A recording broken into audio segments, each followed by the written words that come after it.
Matthieu 27, verset 45. Depuis la 6e heure, c'est-à-dire 9 heures du matin, jusqu'à la 9e. Hein, et c'est quoi ça veut dire? Excusez-moi, c'est de midi. La 6e heure, c'est midi. Depuis midi, donc 6e heure, jusqu'à la 9e, c'est-à-dire à 15 heures de l'après-midi, 3 heures de l'après-midi, il y eut des ténèbres sur toute la terre. Et vers la 9e heure, Jésus s'écria d'une voix forte, Élie, Élie, lama sabachthani, c'est-à-dire, mon Dieu, pourquoi m'as-tu abandonné? Quelques-uns de ceux qui étaient là, l'ayant entendu dire, il appelle Élie.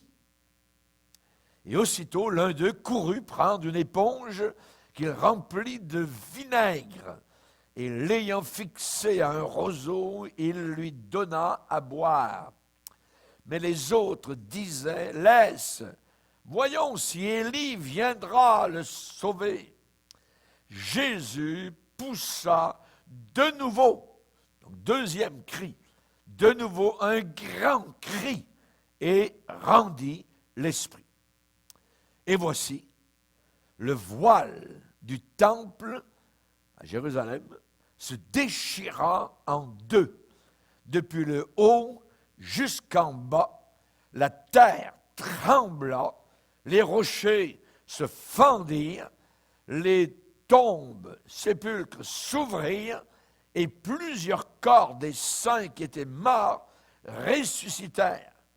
Étant sortis des sépulcres, après la résurrection de Jésus, ils entrèrent dans la ville sainte, Jérusalem, et apparurent à un grand nombre de personnes. Le centenier et ceux qui étaient avec lui pour garder Jésus, ayant vu le tremblement de terre et ce qui venait d'arriver, furent saisis d'une grande frayeur et dirent, assurément, certainement, cet homme était fils de Dieu. Amen. Seigneur, nous te bénissons parce que nous voulons plonger nos regards dans ces Écritures si merveilleuses, Seigneur, si glorieuses. Tu nous as donné la victoire, tu nous as donné le triomphe. C'est toi qui as vaincu, c'est toi notre héros. C'est toi qui vraiment as écrasé l'ennemi, Seigneur, à la croix. Et nous désirons, Seigneur Jésus, nous souvenir que Noël, ta venue sur la terre, était en vue de cela. Noël sans la croix n'existe pas. Tu es venu pour nous sauver. Noël a un côté de laideur parce que tu es venu pour nous sauver du péché, du poison, des ténèbres, du mensonge, de l'impureté. Tu es venu nous délivrer, Seigneur. Tu es descendu, Seigneur, comme un pompier descend dans un incendie. Nous te demandons, Seigneur, de nous aider à comprendre, à réaliser, Seigneur, ce qui s'est passé par ta venue courte ici-bas sur 33 ans de cette terre. Merci, Seigneur, et bénis la réflexion de nos cœurs. En ton nom, nous le demandons. Amen. Et tout le peuple dit Amen. On peut s'asseoir, frères et sœurs. Alléluia. C'est un message, je dirais, de Noël. C'est un message de Pâques. C'est un message, je dirais, qui résume, encapsule toute la venue de Jésus-Christ depuis Bethléem jusqu'à Golgotha. Il est dit, depuis la 6e heure jusqu'à la 9e, il y eut des ténèbres sur toute la terre. Le premier miracle, il y a bien quelque chose de miraculeux lors de la crucifixion, a été les ténèbres en plein jour. Les ténèbres en plein jour. Premier miracle. Deuxième miracle, à quelque distance de là, car le crucifié a été crucifié à l'extérieur des murs de Jérusalem, à l'intérieur des murs de Jérusalem, le temple. Et à l'intérieur du temple, un voile qui séparait, on va le voir, le lieu très saint du lieu saint. Ce grand voile a été déchiré en même temps que Jésus est mort à quelque distance. Ce grand voile a été déchiré, non pas de bas en haut, mais de haut en bas. Et là, évidemment, donc, nous voyons qu'il y a eu le tremblement de terre aussi. Mais le tremblement de terre n'a pas été la cause, la raison de ce voile qui a été déchiré. Il est tout à fait gratuit, je dirais, de dire, de déduire ou d'attribuer qu'un tremblement de terre a déchiré en deux le voile du temple, un rideau épais. Et les historiens nous disent que ce rideau avait à peu près l'épaisseur de ma main. Donc c'est un rideau que vous pouviez, je dirais, si vous l'aviez mis, vous avez mis deux équipes de bœufs, d'un côté qui tirent, et de l'autre côté une autre équipe de bœufs qui tirait, impossible à déchirer ce voile. Et pourtant le voile a été déchiré. Et ce n'est pas le tremblement de terre qui est arrivé, donc qui a fait que ce voile, ce rideau épais, suspendu dans le temple, maintenant était déchiré en deux morceaux, pas 3, pas 4, pas 12, 2 morceaux maillés, très distincts. Et maintenant, ce rideau épais, suspendu, lousse, comme cela, accroché dans les airs. Alors que le bâtiment n'a pas été, c'est pas écroulé, lors du tremblement de terre n'a pas été en morceaux, maillés, à l'intérieur duquel ce rideau était accroché. Que disent les Écritures? Les Écritures disent, Jésus poussa de nouveau un grand cri, rendit l'esprit. Et voici, donc, en même temps, dans le timing, le voile du temple s'est déchiré en deux depuis le haut jusqu'en bas, et la terre trembla. Donc le tremblement de terre a eu lieu après le déchirement du voile, et la terre trembla et les rochers se fendirent. Notez l'ordre des choses. Premièrement, sur la croix, un grand cri. Deuxièmement, le voile du temple déchiré. Et troisièmement, tremblement de terre. Ce qui veut dire que le déchirement de ce voile est indépendant du tremblement de terre. Et il y a là donc un élément de cause à effet. Le voile déchiré est le résultat du deuxième cri de Christ sur la croix du calvaire. Le premier cri que Jésus a lancé lorsqu'il a été cloué, il est dit qu'il y a de midi à 15 heures, il y eut des ténèbres sur toute la terre. Et vers 15 heures, il s'écria d'une voix forte, « Mon Dieu, pourquoi m'as-tu abandonné ?» Ça a été le premier cri de Jésus. Et le deuxième cri, Matthieu 27, 50, nous dit, Jésus poussa de nouveau. De nouveau, ça veut dire qu'il y en avait un autre cri. Il poussa de nouveau un grand cri. C'était un cri de mort. Juste avant, l'instant même avant sa mort. Le cri de mort d'un mourant. Dernier cri, un cri très fort, très bruyant, alors qu'il était crucifié. Et ce même cri allait aussi être la cause du tremblement de terre. Parlons de la force de ce cri. Parlons de la puissance de ce cri. Le voile dans le temple, à quelque distance, a été déchiré. Il y a eu un tremblement de terre. Et les deux choses ont été les conséquences jumelles d'un même antécédent. Ça a été la voix expirante du Sauveur qui a déchiré par le milieu le voile du temple. C'est la voix, ce cri, qui a ébranlé la planète Terre et qui a brisé les rochers. Les rochers se fendirent. Imaginez. L'évangéliste Marc appuie Matthieu, dans le texte de Matthieu qu'on vient de lire.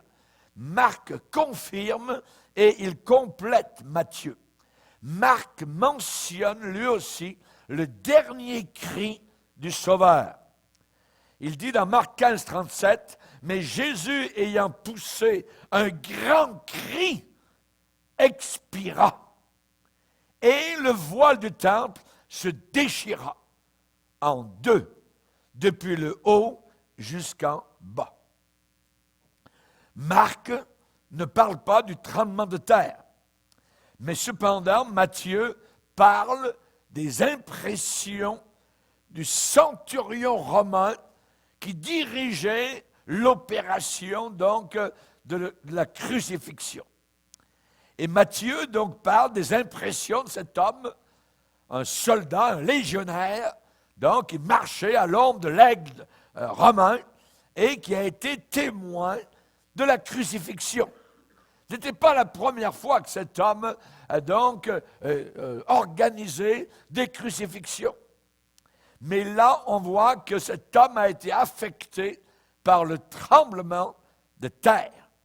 Et dans Matthieu 27, 54, il est dit, le centenier et ceux qui étaient avec lui pour garder Jésus, ayant vu le tremblement de terre et ce qui venait d'arriver, furent saisis d'une grande frayeur et dirent, assurément, cet homme était le Fils de Dieu. Donc, ils ont déclaré leur foi. Et là, particulièrement, donc, ce que nous allons voir, c'est que Marc, l'évangéliste, qui ne dit rien du tremblement de terre, dit cependant que le centurion, le soldat romain, qui dirigeait l'opération, a été affecté.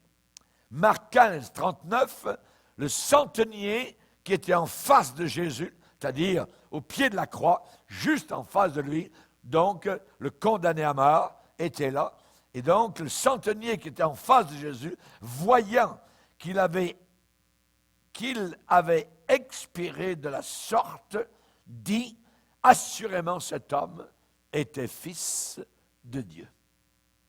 Pour qu'un soldat romain déclare une telle chose, il a fallu que cet homme, qui avait bien les deux pieds sur terre et la tête sur les épaules, eh bien, vive des choses totalement extraordinaires. Il a déclaré sa foi. C'est un converti, au pied de la croix directement. Si tu crois que Jésus est le Fils de Dieu, alors tu seras sauvé. Et cet homme a cru. Imaginez. Et la force de ce cri de Jésus, le cri, lorsque Jésus est mort, la force de ce cri chez Matthieu, chez Marc, c'est que le voile du temple a été déchiré en même temps et il y a eu un tremblement de terre. Et en recherchant le véritable lien entre ces deux éléments, en référence donc de l'un à l'autre, eh bien, il y a une découverte. C'est qu'il y a une relation certaine de cause à effet qui est évidemment solennelle, qui est formidable. Il y a quelque chose à découvrir entre le cri de Jésus, son dernier cri, et au temple, un voile qui se déchire de haut en bas. La Bible dit dans Matthieu 27, Jésus poussa un grand cri, et voici. Dans la Bible, quand vous avez l'expression « voici », généralement vient ensuite quelque chose de miraculeux. Voici la jeune fille deviendra enceinte. Voici les miracles qui accompagneront ceux qui auront cru. cru. Et voici, donc Jésus pousse un grand cri, et voici le voile du temple se déchirant en deux, depuis le haut jusqu'en bas. Pour bien comprendre cela, on va aller dans le symbolisme du tabernacle dans l'Ancien Testament. Pour bien comprendre ce voile, c'est quoi ce voile, le voile du temple qui a été déchiré en même temps? Était-ce par hasard? Était-ce quelque chose qui est arrivé? Ben, ça devait arriver comme ça? Non, non. Il y a quelque chose d'intentionnel dans le déchirement, dans le timing entre le déchirement du voile et la mort, le cri de mort de Christ à Golgotha. Un grand cri, pas un cri, un grand cri. Oui. Donc, pour bien comprendre ce qu'était le voile, il faut comprendre le tabernacle dans le désert. À Jérusalem, à l'époque, il y a un temple. Ce temple de Jérusalem avait pris la place du tabernacle du désert. Le tabernacle avait disparu. On sait que donc c'est Salomon qui a fait la construction du premier temple. Et ensuite, il y avait à Jérusalem, lors de la mort de Jésus, donc un autre temple. Mais le temple était là. Et le temple, donc, a pris la place, a remplacé, a succédé au tabernacle du désert. Hein. Et je dirais que le voile du temple était la même chose que le voile dans le tabernacle. C'était le voile continué, le voile qui était perpétué. Et il y a beaucoup de différences entre ces deux constructions. Le tabernacle dans le désert, le tabernacle de Moïse, et le temple à Jérusalem. Mais cependant, les voiles qu'il y avait à l'intérieur restaient les mêmes. Les voiles, et on va le voir, qui séparaient les différentes partitions qu'il y avait à l'intérieur, autant du tabernacle que du temple à Jérusalem. Et donc, je dirais que ces voiles-là étaient une reproduction du premier voile, dans les matériaux, dans les couleurs, dans les tissus, dans les ornements, dans les décorations. Et on sait que dans le tabernacle ou dans le temple, eh bien, le but de ces voiles, suivez-moi bien parce que c'est important, parce qu'on s'en va quelque part. Et donc, le but de ces voiles était identique, autant dans le tabernacle de Moïse, dans le désert, que dans le temple à Jérusalem. Et donc, le voile qui a été déchiré appartenait, ça faisait partie donc du mobilier du temple. Et donc, le tabernacle, comment ça se passait au début? Eh bien, ça va nous instruire, ça va nous enseigner sur beaucoup de choses. C'est que le voile, ou les voiles qu'il y avait à l'intérieur, en réalité, il y avait 3 voiles, hein, et on va le voir dans quelques instants, ces voiles-là étaient une sorte de couverture. Une couverture pour cacher, pour dissimuler. Hein?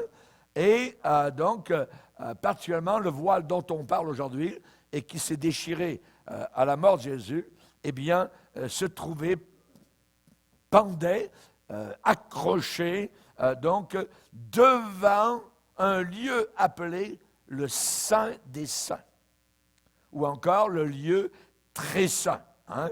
The most holy place, voyez, en anglais. Et ce rideau, donc, épais, comme je dis, comme l'épaisseur de ma main, donc très haut et très large, était là, devant le lieu très saint. Dans le tabernacle, il y avait 3 divisions. 3 divisions. Il y avait premièrement le parvis extérieur. Ensuite, deuxième division, un lieu saint à l'intérieur de la tente. Et plus loin au fond, tout au fond de la tente, un lieu, le troisième, appelé très saint. Le lieu très saint, ou encore le Saint des Saints. Parlons du parvis extérieur. Le parvis extérieur, c'est là où l'assemblée d'Israël, généralement, se rassemblait. Et il fallait passer par la porte. Par la porte. Rappelons-nous que Jésus a dit, je suis la porte. Hein? Et on ne peut pas monter par ailleurs, hein, il faut passer par la porte. Et là, donc, sous les yeux des gens, quand ils arrivaient dans le parvis, qu'est-ce qu'ils voyaient? Ils voyaient deux choses.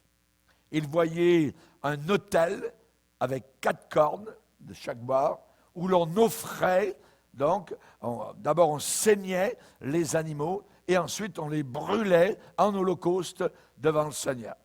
Ensuite, si on voulait aller plus loin, il y avait une cuve d'airain remplie d'eau, où les sacrificateurs se lavaient avant d'entrer dans le lieu saint, Donc, c'est un peu comme cela. Il y avait, je dirais, tout cela était des symboles de ce que les gens avaient besoin pour s'approcher de Dieu. Et il n'y avait aucun moyen de s'approcher de Dieu sans passer par, premièrement, l'autel du sacrifice, et ensuite, sacrifice sanglant, et ensuite, aller plus loin et se laver avant d'entrer dans le lieu saint. Première partie, donc, de cette tente. Donc, se laver avec l'eau de la cuve d'airain. Ensuite, on passait un voile et on entrait. Et là, on entrait dans ce premier lieu appelé le lieu saint. Et les sacrificateurs, uniquement les sacrificateurs, entraient tous les jours dans ce lieu pour accomplir leur service selon les fonctions ou leurs offices. Et les sacrificateurs, qu'est-ce qu'ils avaient là sous les yeux? Eh bien, ils venaient d'abord d'arriver juste de l'autel ensanglanté, et ensuite s'étaient lavés vers la cuve d'airain, et ils arrivaient dans le lieu saint. Et là, dans le lieu saint, il y avait 3 mobiliers, trois éléments. Il y avait une table avec des pains, donc on appelle les pains de proposition. Et ensuite, il y avait un chandelier d'or à 7 branches, 7 mèches, voyez. Et il y avait un 3e élément, l'autel d'or des parfums. Un petit autel, donc, d'or où l'on offrait des parfums, de l'encens au Seigneur. Et tout cela, évidemment, c'était des symboles de communion avec Dieu.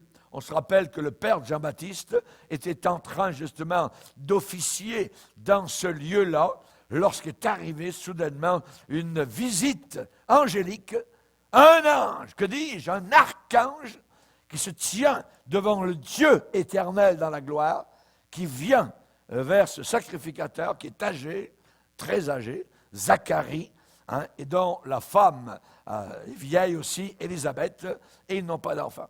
Et donc cet ange va annoncer la bonne nouvelle, c'est qu'ils vont avoir un bébé, un garçon, et ils doivent l'appeler Jean. Ce bébé va être rempli du Saint-Esprit dès le sein de sa mère. Donc, et l'ange va déclarer quelque chose. Je vais vous lire le texte. Il est dit, c'est Luc 1er chapitre, verset 8, pendant qu'il s'acquittait de ses fonctions devant Dieu, selon le tour de sa classe, il fut appelé par le sort, d'après la règle du sacerdoce, à entrer dans le temple du Seigneur pour offrir le parfum. Toute la multitude du peuple était dehors en prière, à l'heure du parfum. Alors, un ange du Seigneur apparut à Zacharie, et se tint debout à droite de l'autel des parfums. Donc, juste à droite de ce mobilier, de cet autel des parfums, c'est là que l'ange s'est tenu et a déclaré des choses à Zacharie. Maintenant, si vous vouliez aller plus loin dans le tabernacle, vous ne pouviez pas. Parce que le lieu existait, mais il y avait cet immense voile. Et la dernière partie s'appelait non plus le lieu saint, mais le lieu très saint. Le lieu très saint. Aucun homme ne pouvait s'y aventurer, sauf le souverain sacrificateur, et une seule fois par année. Une seule fois par année, imaginez. Et il devait arriver avec le sang d'expiation d'animaux. Il devait porter donc un bol, donc un récipient rempli du sang, et il devait arriver, après être passé par ce voile, et asperger ce sang sur un mobilier qui était là et qui représentait la présence même de Dieu, le Dieu 3 fois saint. En plus, il y avait dans ce lieu la gloire Shekinah qui reposait donc sur l'arche de l'alliance qui était là. Et il y avait des chérubins donc qui étaient là, qui se regardaient l'un l'autre. Une fois seul par année, le souverain sacrificateur pouvait entrer dans ce lieu. Et généralement, l'histoire nous raconte qu'on plaçait en bas, donc sur sa cheville, une corde pour, au cas où il meurt devant Dieu. Et là, comme on ne pouvait pas entrer dans ce lieu-là, on le retirerait s'il mourait, en le tirant. Ouais. Donc, c'était vraiment quelque chose de formidable et de terrible. Une seule fois par année, avec du sang d'expiation, donc, et la fumée, évidemment, des parfums et de l'encens qui devait brûler alors qu'il s'avançait. Lisez avec moi dans Hébreux 9. Hébreux chapitre 9. Hébreux chapitre 9, au verset 6.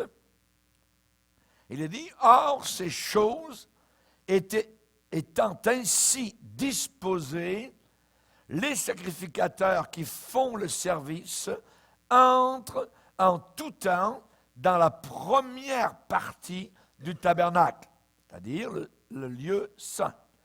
Et dans la seconde, c'est-à-dire le lieu très saint, le souverain sacrificateur seul entre une fois par an, non sans y porter du sang qu'il offre pour lui-même et pour les péchés du peuple. » Et j'aime bien le verset 8, une petite note, le Saint-Esprit montrait par là que le chemin du lieu très saint n'était pas encore ouvert. Le chemin du lieu très saint n'était pas encore ouvert tant que le premier tabernacle subsistait. Et vous allez comprendre, et vous comprenez, j'imagine, le pourquoi de cette déchirure dans le voile du temple. Le chemin du lieu très saint n'était pas encore ouvert. Donc, quand le souverain sacrificateur entrait dans le lieu très saint, uniquement lui, et sous ses yeux, il était seul. Et qu'est-ce qu'il voyait? Il voyait l'arche de l'Alliance. Une seule fois par année. Rendez-vous compte? Avec son couvercle en or, appelé le siège de la miséricorde, recouvert par les ailes d'anges, donc qui étaient comme fait au-dessus, donc une sorte de bois, mais recouvert d'or, de chaque côté. Et il y avait le nuage de la gloire Shekinah qui reposait jour et nuit dans ce lieu très saint. Tout cela, évidemment, donc, c'est symbole du trône, de la présence de Dieu, de la puissance de Dieu, de la grâce de Dieu. Et ainsi, donc, dans la structure même du tabernacle, nous avons le propre symbolisme des grandes vérités de Dieu, que Dieu demandait, que Dieu réclamait pour qu'un pécheur puisse adorer Dieu de façon acceptable et acceptée. Et en plus, il y avait donc des voiles dans le tabernacle, des rideaux, des tentures. Et ces tentures faisaient obstruction. Obstruction à une telle adoration. Tant que l'époque, la dispensation du tabernacle demeurait, si quelqu'un voulait approcher Dieu, eh bien cela se faisait de façon très, très imparfaite. Très imparfaite. Pourquoi? Parce qu'il y avait des voiles dans le tabernacle. Il y avait des voiles. Et quiconque, n'importe qui, ne pouvait pas entrer comme cela à l'intérieur du tabernacle. C'était réservé aux sacrificateurs pour le lieu saint et au souverain, un seul souverain sacrificateur pour le lieu très saint. Très saint. Donc les gens du parvis extérieur, voyez, étaient coupés du lieu saint par quoi? Le voile qui était là devant, je parle du premier voile qui était devant le lieu saint. Et les sacrificateurs du lieu saint, qui travaillaient dans le lieu saint, avec là où était le chandelier, là où était l'autel des parfums, la table des pains de proposition. Donc, les sacrificateurs du lieu saint étaient coupés du lieu très saint, en face d'eux. Par quoi? Voile. Le voile était là. Et personne n'aurait osé lever le voile comme cela. C'était la mort. C'était la mort. Et le but de chaque voile était le même. C'est quoi? Cacher, couvrir ce qui était derrière. Cacher ce qui était derrière. Empêcher la personne d'aller plus loin. Et à cause des bienfaits, je dirais, des vertus de l'autel des reins, à l'extérieur, rappelez-vous, pour on sacrifie les animaux, le sang coule, et la cuve des reins, eh bien, les gens du parvis extérieur pouvaient aller, pouvaient se rendre, pouvaient avancer jusqu'à un certain point, mais pas plus loin. Uniquement, les sacrificateurs pouvaient passer le premier voile et entrer dans le lieu saint, venir plus proche. Donc, vers quoi? Vers les moyens, je dirais, les symboles de communion avec Dieu. Et uniquement le souverain sacrificateur pouvait passer le deuxième voile, aller jusqu'au bout, donc, et aller le plus près, je dirais, qu'il puisse y aller, jusqu'à arriver à côté des symboles les plus significatifs de la présence de Dieu, donc l'arche de l'Alliance. L'arche de l'Alliance. Donc, le lieu très saint, c'était, je dirais, le nec plus ultra, le top niveau, je dirais, de la réalité, le sommet, l'apogée de la bénédiction totale, de communion intime avec Dieu. Tout le rituel du tabernacle pointait, se dirigeait vers cela. Depuis l'entrée jusqu'à, depuis les portes, je dirais, extérieures, jusqu'à arriver à se présenter dans le Saint des Saints, à l'intérieur de ce lieu qui était le lieu le plus saint, je dirais, de toute la planète Terre, où Dieu, le Tout-Puissant, le El Shaddai, résidait. Donc, ce deuxième voile, c'est celui que nous étudions. Ce deuxième voile, le symbole, il est le symbole le plus, je dirais, le plus imagé, le plus expressif d'obstruction, de blocage. Voyez, il bouche le trafic. On ne peut pas aller devant Dieu. Il y a un voile. Uniquement le souverain sacrificateur. Et une fois par année. Et avec du sang pour ses propres péchés à lui et les péchés du peuple qui était derrière, qui attendait. Généralement, quand le sacrificateur ressortait, la foule applaudissait et glorifiait le Seigneur parce qu'il était resté vivant et d'une certaine manière, donc, leurs péchés étaient couverts. Oui. Pour un an. Mais il fallait renouveler ça l'an prochain. Oui. Donc, c'était totalement imparfait. Et le deuxième voile, donc, est celui que nous étudions.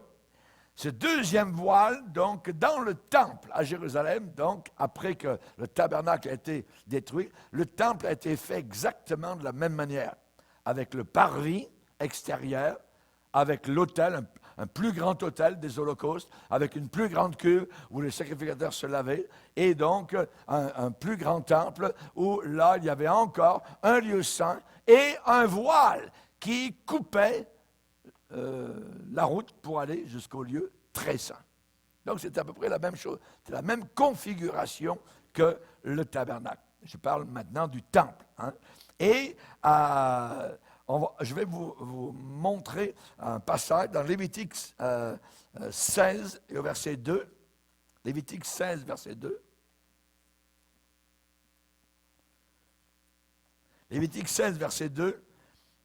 L'Éternel dit à Moïse, parle à ton frère Aaron, afin qu'il n'entre pas en tout temps dans le sanctuaire, au-dedans du voile, devant le propitiatoire, c'est-à-dire le lieu très saint, devant le propitiatoire qui est sur l'arche, de peur qu'il ne meure, car j'apparaîtrai dans la nuée sur le propitiatoire.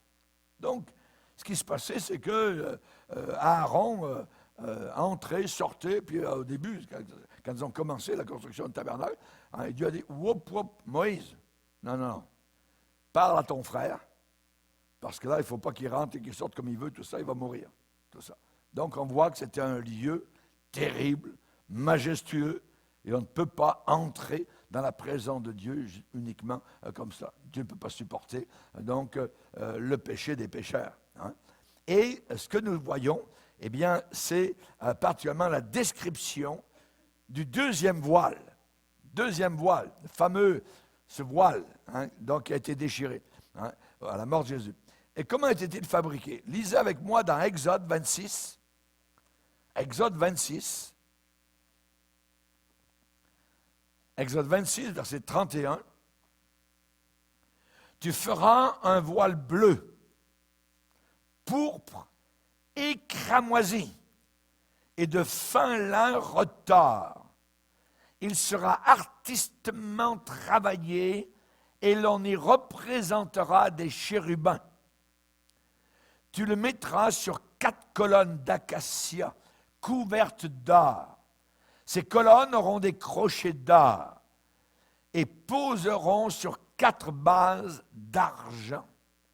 Tu mettras le voile au-dessous des agrafes et c'est là, en dedans du voile, que tu feras entrer l'arche du témoignage. Le voile vous servira de séparation entre le lieu saint et le lieu très saint. Tu mettras le propitiatoire sur l'arche du témoignage dans le lieu très saint. Donc ici, nous avons la description donc, de ce voile-là. Hein. Tu feras, avec des couleurs. Donc un voile coloré, du bleu, du pourpre et du cramoisi. Et ce voile tissé avec harmonie, hein, de fin lin retors, artistement travaillé. Tu feras. Et dans Exode 36, maintenant on va plus loin, Exode 36 et le verset 35, nous lisons, Dieu avait dit à Moïse, tu feras, et alors qu'est-ce que nous lisons? On fit, ils ont obéi, on fit le voile de fil bleu, pourpre et cramoisi et de fin lin retors. On le fit artistement travailler et l'on y représenta des chérubins. On fit pour lui 4 colonnes d'acacia et on les couvrit d'or. Elles avaient des crochets d'or et l'on fondit pour elles 4 bases d'argent. Donc ils ont obéi. Ils ont fait exactement donc ce que le Seigneur avait demandé.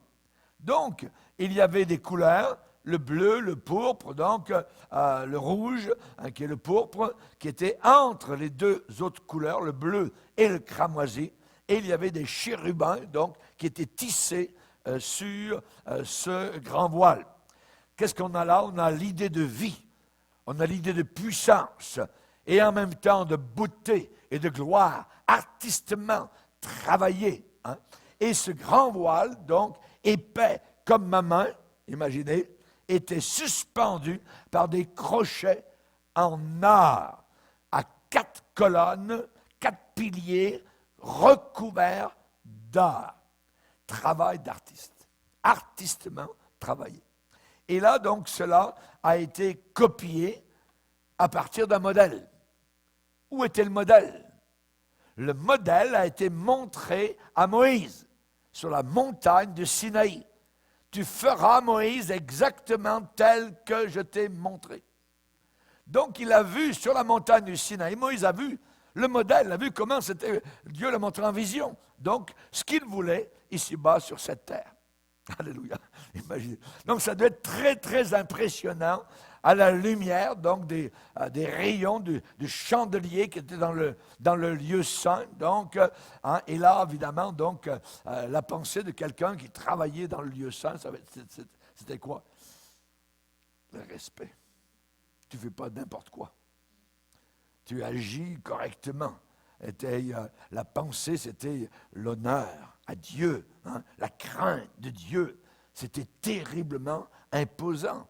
Les sacrificateurs qui travaillaient donc sur l'autel des parfums, sur les pains de proposition, qui faisaient leur travail, ils avaient devant eux donc cet immense voile, avec ces chérubins qui étaient artistiquement travaillés, du bleu, du rouge, du cramoisi. C'était imposant à la lumière des 7 rayons donc de chandeliers d'or qui étaient dans le lieu saint. Ce voile qui était là, il savait qu'il ne pouvait pas le passer. Il se disait, notre souverain sacrificateur va venir une fois par année. Nous, on ne peut pas. On ne peut pas passer. Personne n'aurait osé lever le voile et regarder ce qui était derrière. C'était la mort. C'était la mort. Voyez? Et là, donc, terriblement imposant ce voile devait inspirer une crainte impressionnante. Parce qu'il était suspendu là pour cacher du regard la plus grande gloire qui se trouvait juste derrière la gloire Shekinah. Imaginez juste en regardant le voile, l'expression sur le voile, l'expression du visage tissé à l'intérieur, avec les fils retors, ces chérubins, donc en train de monter la garde. Ça devait être imposant, leur force, leur puissance, comme s'ils disaient, comme s'ils parlaient au travers du voile. Et ces anges disaient solennellement, jusque-là, pas plus loin. Vous regardez le voile, vous voyez les anges qui étaient là, leur visage. Pas plus loin, jusque-là. Et maintenant, qu'est-ce qui s'est passé? Le moment où Jésus est mort à l'extérieur, cet immense voile est déchiré de haut en bas. Il aurait pu être déchiré de bas en haut. Mais non. Donc, qui aurait eu le culot de prendre une échelle et d'aller là-haut avec une épée ou un couteau et de cisailler le... Non. C'est miraculeux. C'est un des plus grands miracles de la Bible entière. Parce que maintenant, ça parle et ça dit quelque chose. Ça dit, tu peux maintenant venir. Tu peux t'approcher du Dieu à cause non plus du sang des animaux, mais à cause du sang de l'agneau de Dieu qui vient d'être cloué, qui vient de pousser son cri de mort et de victoire à la croix du calvaire. Alléluia. Merci Seigneur. Merci Seigneur. Donc le voile maintenant a cessé d'une certaine manière d'exister. Dans le temple de Jérusalem, ce voile est déchiré par le milieu. Il va servir à quoi? Il ballotte maintenant en 2 morceaux, pas 3, 4, 12, 2 morceaux, directement, donc, sur place, devant le Saint des Saints. Il n'est pas tombé d'en haut, de décroché. Il a été déchiré puissamment par une main invisible. Et il n'y a pas eu, je dirais, des retouches ici, là, puis des fils qui sortaient. Ça a été coupé droit, tchac, de haut en bas. C'est comme si le voile maintenant démissionnait de son rôle, qu'il avait joué pendant des siècles. C'est comme si maintenant il démissionnait de son office et du but pour lequel il avait donc existé auparavant. Hein? Et il aurait fallu déployer un effort extraordinaire, hein, pour déchirer ce voile, ou essayer de le déchirer. Soudainement, sa fonction est arrivée à sa fin. La fonction de ce voile est achevée. Soudainement, donc, alors qu'il est encore suspendu, maintenant, l'œil humain peut voir de l'autre côté, peuvent regarder de l'autre côté dans le lieu très saint. Alléluia. Gloire au Seigneur. On peut regarder maintenant au-delà du voile. Au-delà du voile. Le voile qui était là pour cacher, c'est fini. C'est fini. Voyez. Tout d'un coup, et étrangement aussi, le fait de cacher, le fait d'obstruer le chemin, de couvrir, avait cessé. C'est pas comme si, je dirais, la maison dans laquelle donc ce voile faisait son travail avait été d'une certaine manière détruite. La maison n'a pas été détruite. Non, le voile. Le voile.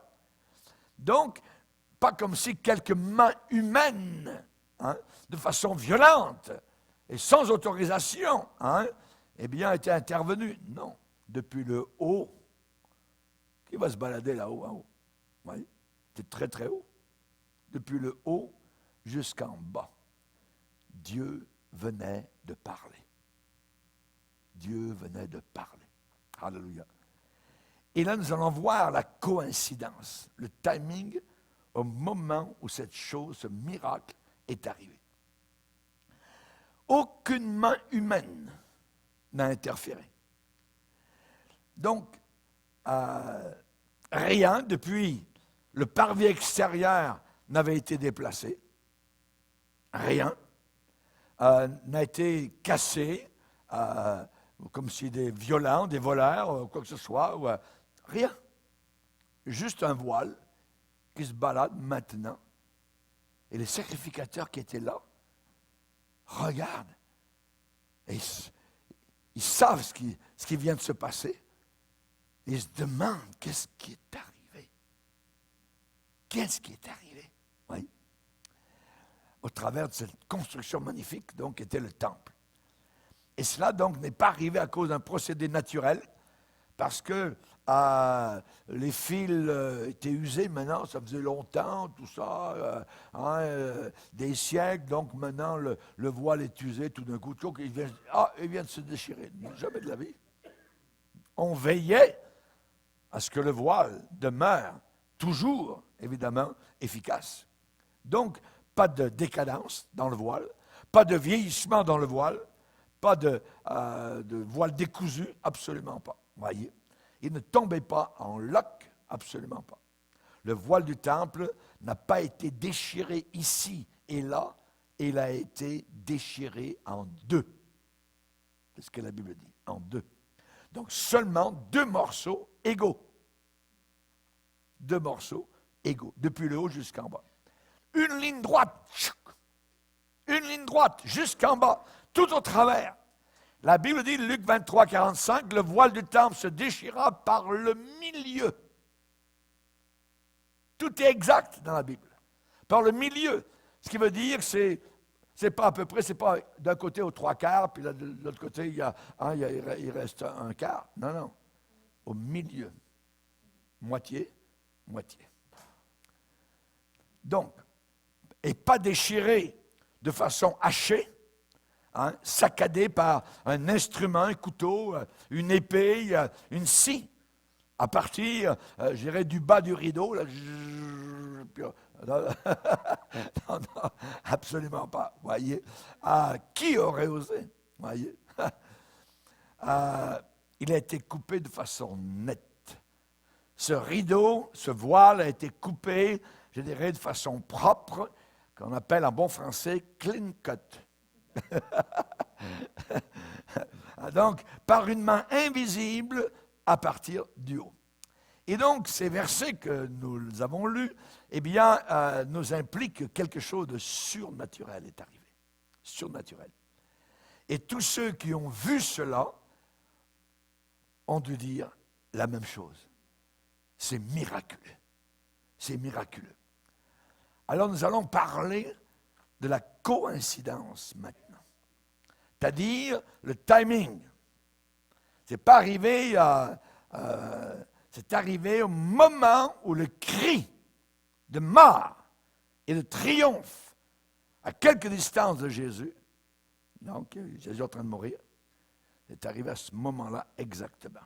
Rappelez-vous, au moment où Moïse a placé sa verge sur la mer s'est fendue. Ce n'est pas une coïncidence. Le moment où nous voyons, où à Jéricho, après avoir tourné, ils ont crié, à ce moment-là, les murailles se sont écroulées. Le moment où le peuple d'Israël, rassemblé, a commencé à marcher de Sittim jusqu'au Jourdain, et alors que les sacrificateurs étaient en avant portant l'arche d'alliance, au moment où ils ont mis les pieds dans l'eau du Jourdain, toc, muraille. Le Jourdain n'a plus coulé et le reste est allé jusqu'à la mer Morte. Ce ne sont pas des coïncidences. Oui. Le jour de la Pentecôte, tout à coup, il vint du ciel. Pas une coïncidence. Dans la parole de Dieu, il y a des moments, je dirais, précis, reliés, où donc deux choses viennent en convergence et produisent quelque chose de miraculeux. La coïncidence, c'est quelque chose de remarquable.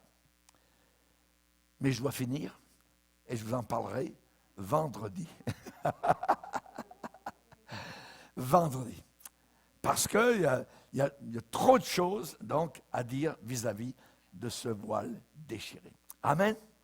Amen. Gloire à Dieu. À la prochaine. Levons-nous ensemble devant le Seigneur.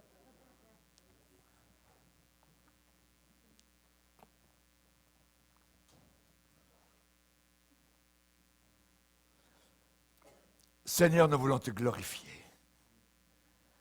Seigneur, quelle joie d'avoir ton sang qui nous recouvre. Maintenant, nous pouvons passer d'un lieu saint au lieu très saint.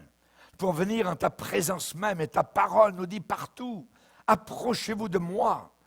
Nous te bénissons, Seigneur, de ce que tu as déchiré le voile qui nous séparait. Oui, Seigneur Jésus, nous étions des pécheurs, mais tu es le souverain sacrificateur.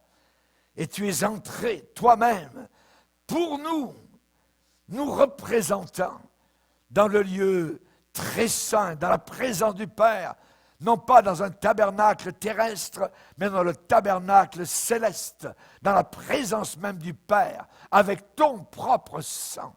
Merci Jésus. Merci pour tout ce que tu as fait pour nous, Seigneur. À toi et à toi seul soit toute la gloire. Amen. Et tout le peuple dit Amen. Gloire à Dieu.